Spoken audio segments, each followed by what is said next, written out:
10th class. आज हम पढ़ेंगे टॉपिक 17.2 जिसका नाम है force on a current carrying conductor in magnetic field. देखिए हेडिंग बहुत बड़ी है और इस हेडिंग में ही काफ़ी कॉन्सेप्ट छुपा हुआ है। सबसे पहली बात, आपने एक करंट कैरिंग कंडक्टर लेना है। कंडक्टर आपको पता है ऐसी चीज़ जिसमें से करंट गुजर सकता है, और करंट कैरिंग यानी उसमें से करंट गुजर रहा हो। अब यहां से ना इस डायग्राम के अंदर ये एक वायर जा रही है पिंक कलर की, जो कि इस पॉइंट से इस पॉइंट तक है। ठीक है, ये इतना एक स्ट्रेट हमने क्या ले ली, वायर ले ली या कंडक्टर ले लिया। अब आप ये भी देख रहे हो कि इसको मैंने इस तार की मदद से बैटरी के पॉजिटिव टर्मिनल से जोड़ा और इसको बैटरी के नेगेटिव टर्मिनल से जोड़ा। तो बैटरी पर जोड़ने से इस पर करंट, इसमें से करंट गुजरने लग गया ना, आई करंट। तो इसलिए ये जो येलो कलर की है ना, ये इतनी वायर है, समझ लें यहां से यहां तक, और उसको बैटरी से जोड़ा ताकि वो कैसी बन जाए, वो करंट कैरिंग हो जाए, मतलब उसमें से करंट गुजरने लग जाए। ठीक है, अब आगे चलते हैं। हमने करंट कैरिंग कंडक्टर ले लिया, ये सीधी वायर, और उसको इन अ मैग्नेटिक फील्ड यानी उसको मैग्नेटिक फील्ड के अंदर रखना है। तो इसलिए मैंने बेटे ये वाला मैग्नेट जोड़ा है। ये क्या है, ये मैग्नेट है, तो इसके अंदर मैग्नेटिक फील्ड होगी। अब आप ये भी देख रहे हो, यहां पर आपको एस यानी साउथ नजर आएगा और ऊपर वाला नॉर्थ होगा। ऊपर वाला क्या होगा, नॉर्थ पोल होगा मैग्नेट का। अब देखें बेटे, जो लाइनें जा रही हैं नीचे की तरफ, वो नॉर्थ से लाइंस निकल रही है, मैग्नेटिक फील्ड लाइंस, और साथ में बी लिखा भी है। और लास्ट लेक्चर आपको याद हो तो मैंने बोला था बी होता है मैग्नेटिक फील्ड। तो इट मीन ये मैग्नेट की मैग्नेटिक फील्ड है जिसको आपने बी बोला, और उसके अंदर ये येलो जो है, कि येलो जिसको मैं अब येलो कर रहा हूँ, ये येलो कंडक्टर पड़ा है। और वो कैसा कंडक्टर है बेटे, वो करंट कैरिंग कंडक्टर है, यानी आपने उसको बैटरी के साथ जोड़ा है तो वो करंट कैरी करके ले जाएगा। अब उस पे कहता है कि फोर्स लगेगी, शुरू वाला लफ्ज क्या है, फोर्स। तो यहां पर आपको वैसे डायग्राम में नजर आ रहा है कि फोर्स एफ लग रही है, लेकिन क्यों क्यों लगती है, डायरेक्शन क्या होती है, अभी सारा इस लेक्चर में देखेंगे। जी तो बेटे अब बात को समझते हैं। देखिए मैंने ये वाला यहां से लेकर यहां तक स्ट्रेट क्या लेना है, कंडक्टर लेना है। जब मैंने बैटरी से जोड़ा तो करंट आने लग गया। तो आपको पता है करंट हम लेते हैं बैटरी के पॉजिटिव टर्मिनल से, यानी ये रही करंट की डायरेक्शन। तो हमें जो करंट की डायरेक्शन है ना, हमें वो इस यहां से यहां तक स्ट्रेट वायर या स्ट्रेट कंडक्टर के अंदर हमने देखना है। तो अगर हम करंट को फॉलो करें तो करंट इधर से जाता हुआ ऐसे नीचे की तरफ आएगा ना, ऐसे। तो करंट की डायरेक्शन क्या होगी, नीचे की तरफ होगी, आई करंट की डायरेक्शन। ठीक है, इधर की तरफ। मैग्नेटिक फील्ड नॉर्थ, ऊपर नॉर्थ है नीचे साउथ है, तो नॉर्थ से साउथ की तरफ जाएगी मैग्नेटिक फील्ड।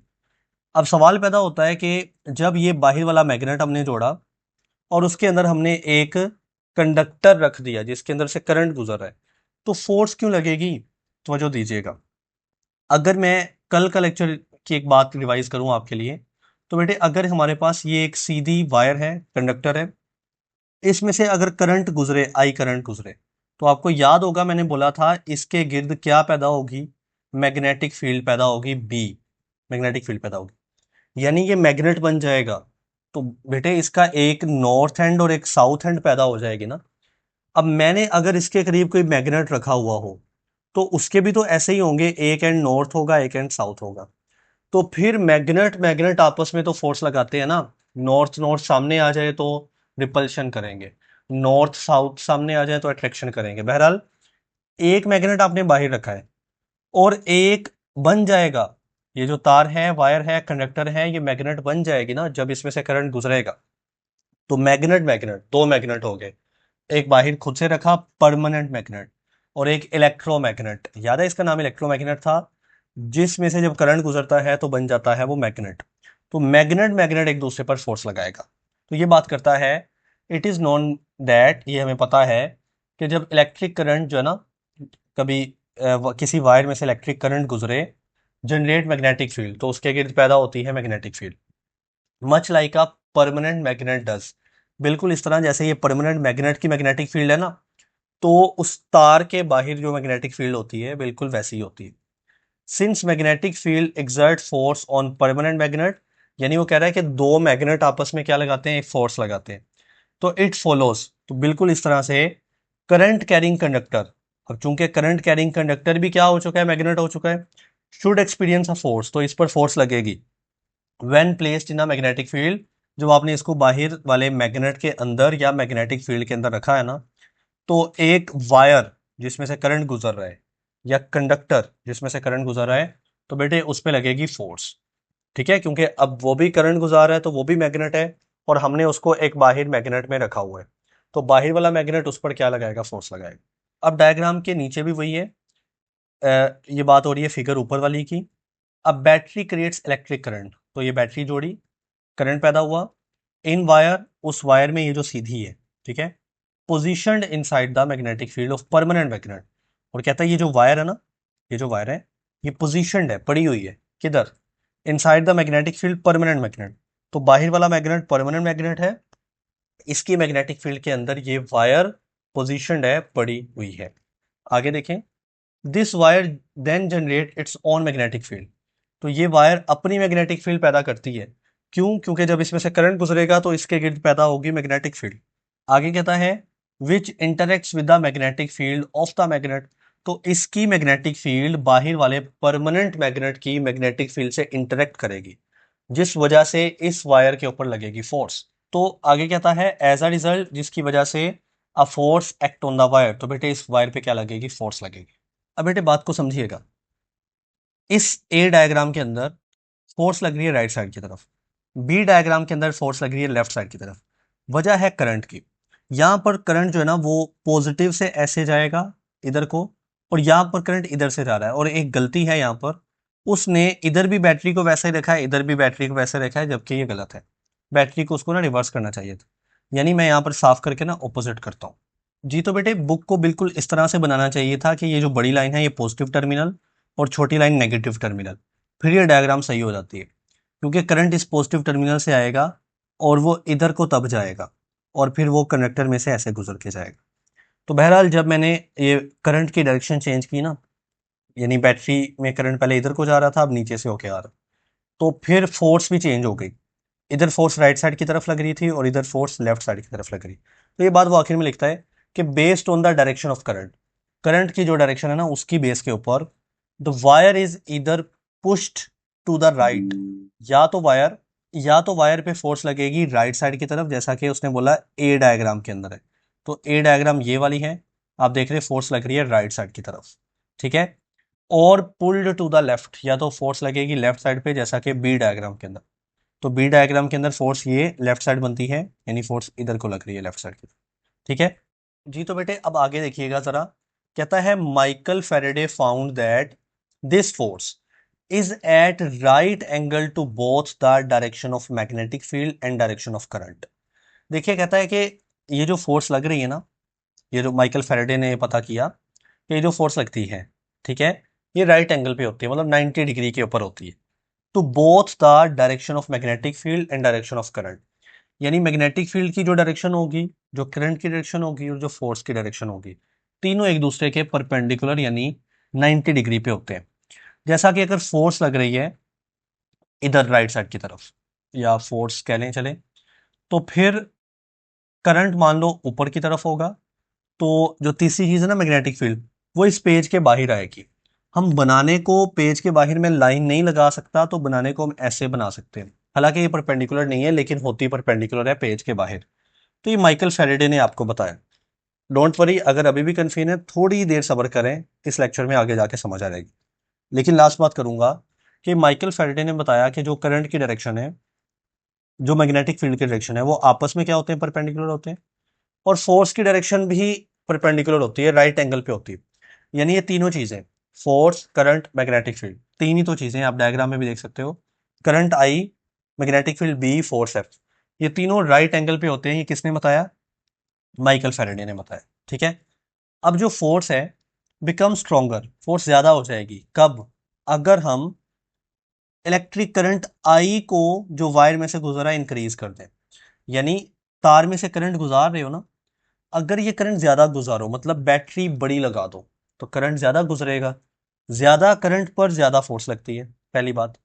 दूसरी बात, फोर्स स्ट्रोंगर, यानी ऊपर वाली लाइन लिखी है ना कि फोर्स बिकम्स स्ट्रोंगर, यानी फोर्स ज्यादा लगने लगेगी if the magnetic field B becomes stronger, यानी जो आपने मैग्नेट लगाया है उससे पैदा हो रही है ना बी मैग्नेटिक फील्ड। अगर वो ज्यादा मजबूत हो जाए, यानी बी स्ट्रोंगर हो जाए, तो ज्यादा फोर्स लगेगी इसके ऊपर, इस कंडक्टर के ऊपर।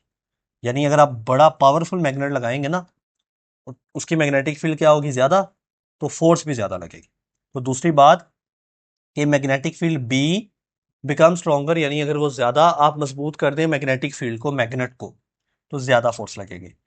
तीसरी बात, length L of the wire inside the magnetic field, यानी आपने ये जो लेंथ यहां से यहां तक रखी है, ये क्या है, ये कंडक्टर या वायर की लेंथ एल है। अगर मैं इसको बहुत बड़ा कर दूं, लेंथ को ज्यादा कर दूं, तो बेटे लगने फोर्स लगने वाली ज्यादा लगेगी। मतलब अगर लेंथ छोटी है तो फोर्स छोटी लगेगी, लेंथ बड़ी है तो फोर्स बड़ी लगेगी। तो तीनों चीजें, यानी फोर्स डिपेंड करती है तीन चीजों पे। एक, फोर्स डिपेंड करती है नंबर वन करंट पे, बेटे करंट ज्यादा, फोर्स ज्यादा। Number two, magnetic field B, B के ऊपर, मैग्नेटिक फील्ड बी ज्यादा, फोर्स ज्यादा। नंबर थ्री, एल के ऊपर, L is the length of the wire, अगर लेंथ ज्यादा, फोर्स ज्यादा। ये तीनों चीजें।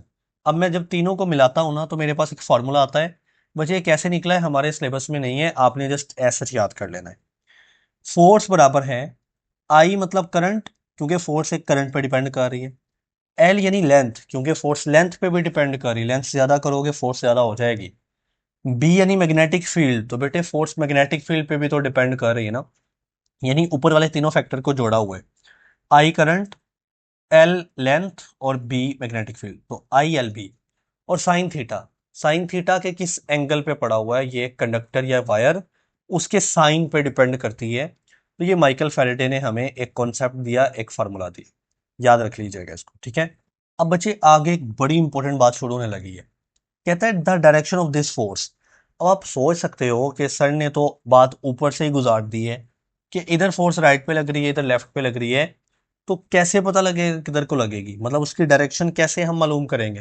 बेटे आगे आना था यहां पर, इसलिए मैंने पहले नहीं बताया।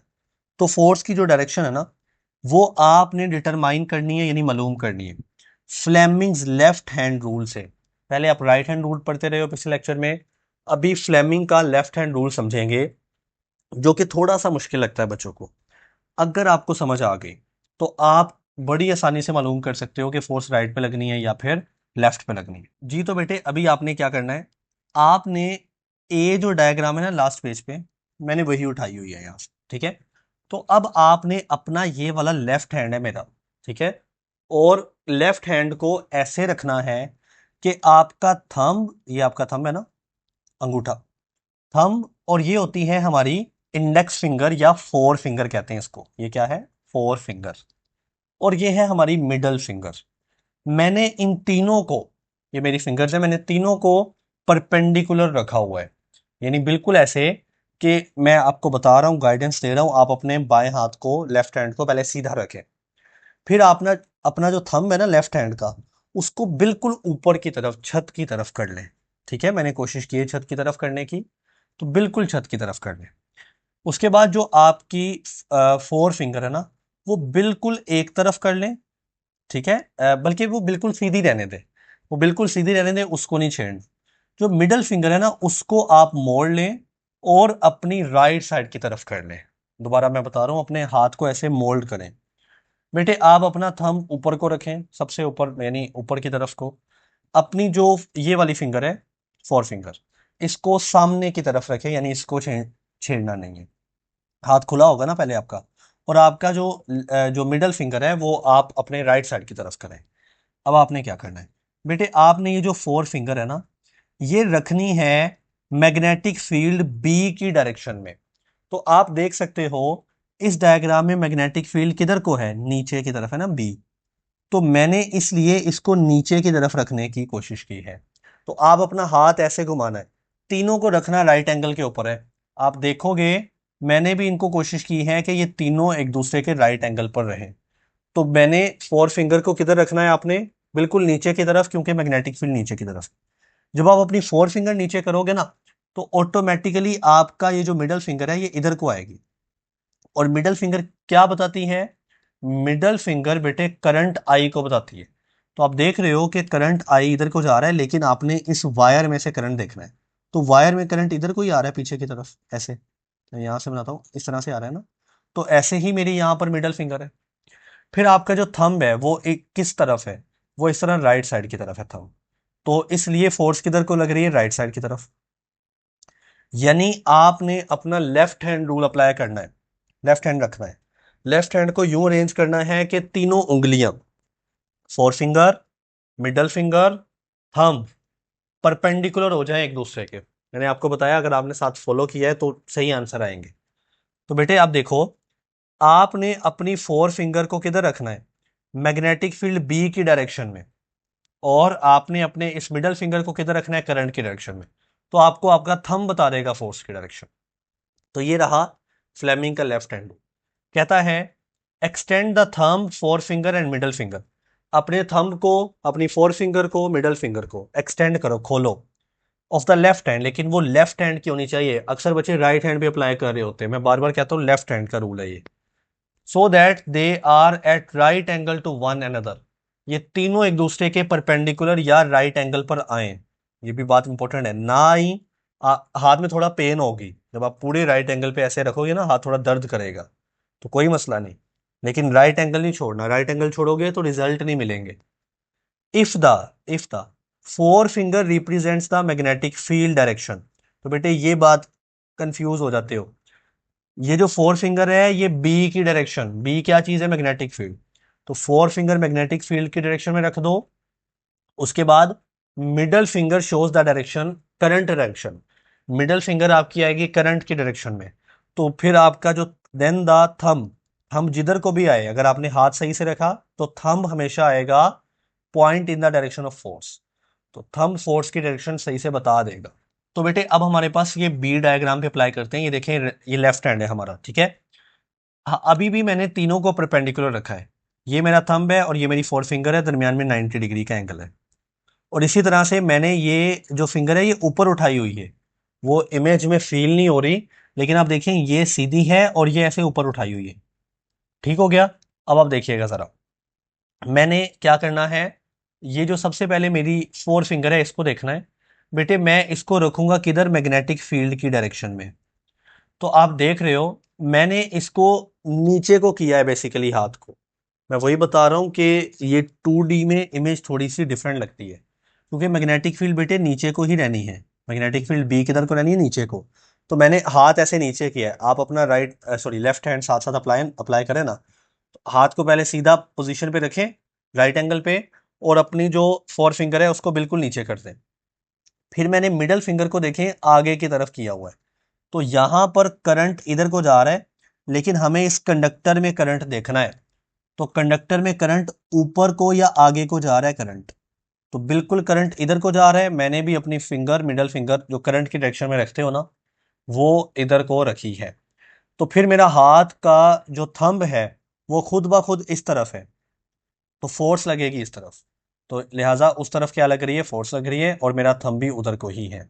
बहरहाल इस तरह से स्क्रीन रिकॉर्डिंग से समझाने के लिए थोड़ा सा मुश्किल है, वरना बच्चे को अगर सामने बैठा हुआ ना तो वो बड़ा अच्छा कर लेता है। आप कोशिश कीजिएगा अपना लेफ्ट हैंड सही से पोजीशन करके अप्लाई कीजिएगा। उम्मीद है कि आपको सही से रिजल्ट मिलेंगे। मेन चीज़ याद करनी क्या है, याद आपने ये करना है कि आपकी ये जो फोर फिंगर है ये बी यानी मैग्नेटिक फील्ड को बताती है। जो मिडल फिंगर है वो आई यानी करंट को बताती है। और जो थंब है, थंब ऑटोमेटिकली खुद ब खुद जिस डायरेक्शन में होगा उस डायरेक्शन में फोर्स आ जाएगी। तो थंब बताएगा फोर्स को, जो फोर फिंगर है वो बताएगी मैग्नेटिक फील्ड बी को, जो मिडल फिंगर है वो बताएगी करंट को। तो बेटे ये है आपका फ्लेमिंग का लेफ्ट हैंड रूल। मैंने ऊपर वाली ही इमेजेस को यूज किया है ताकि आपको कंफ्यूजन ना हो कोई और इमेज से, ठीक है। अब जो बेटे हमारे पास ये फॉर्मूला हमने पढ़ा ना, F is equal to I L B sine theta, इसमें से हम कुछ देखते हैं। तो बेटे मैं ये फॉर्मूला लिख देता हूं, F is equal to I L B sine theta. अब हमें ना कुछ सब के बारे में पता है। फोर्स के बारे में पता है कि फोर्स का यूनिट न्यूटन होता है, फोर्स का फॉर्मूला भी पता है। आई का पता है कि आई जो करंट होता है ना उसका यूनिट क्या होता है, एम्पेयर होता है। एल जो है वो लेंथ है, लेंथ नाइन्थ क्लास से पढ़ते हैं ना, कि वो एक चीज़ की लेंथ मीटर में मेजर की जाती है। बी के बारे में नहीं इतना पता।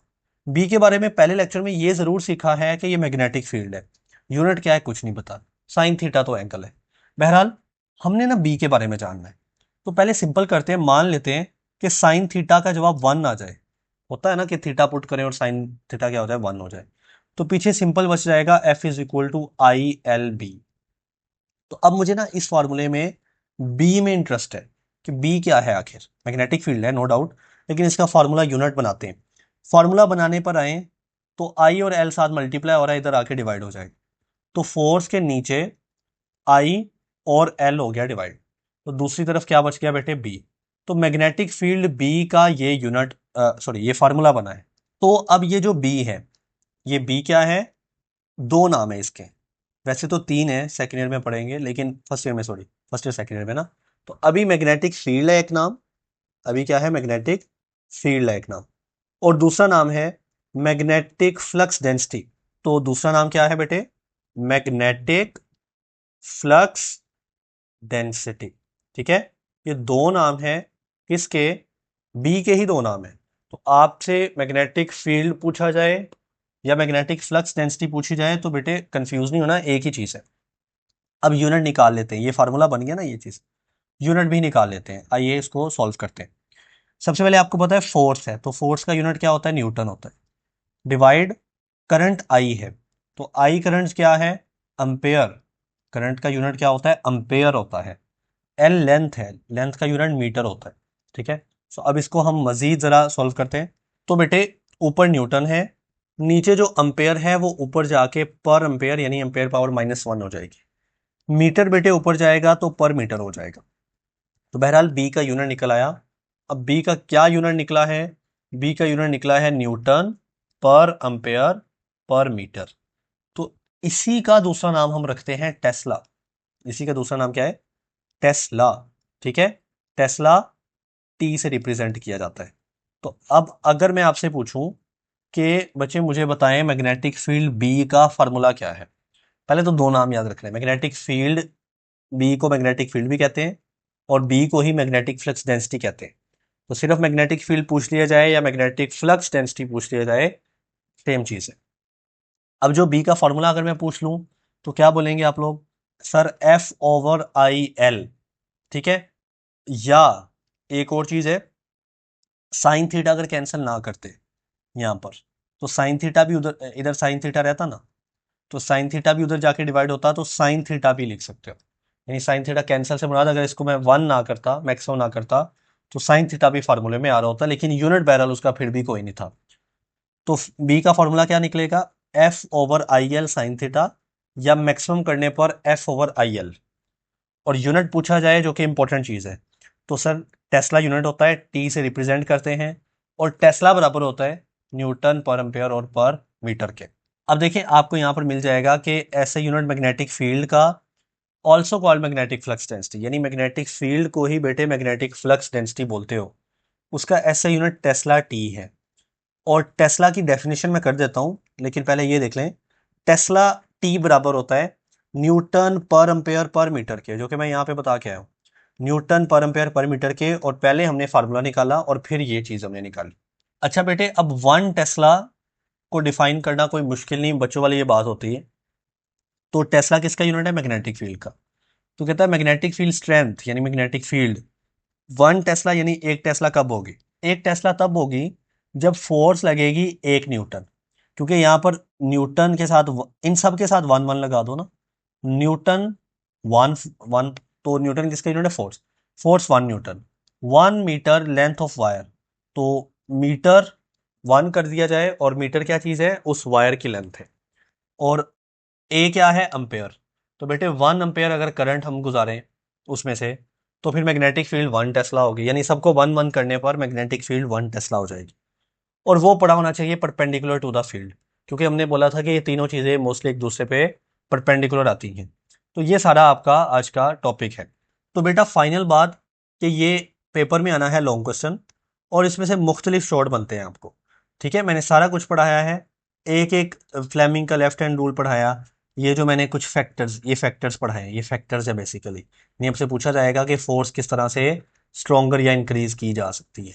ठीक है, या से ये पूछा जा सकता है कि फोर्स क्यों लगती है, तो मैंने बताया था कि करंट के गुजरने पर इसके गिर्द मैग्नेटिक फील्ड पैदा होती है और एक मैग्नेट बाहर लगाया हुआ है, दोनों मैग्नेटिक फील्ड आपस में इंटरेक्ट करती हैं, फोर्स पैदा हो जाती है। फिर अगले पेज पे मैंने आपको बेटे इसका यूनिट सिखाया और फिर मैंने एक टेस्ला को डिफाइन किया। तो ये सारा कुछ आपसे पूछा जा सकता है।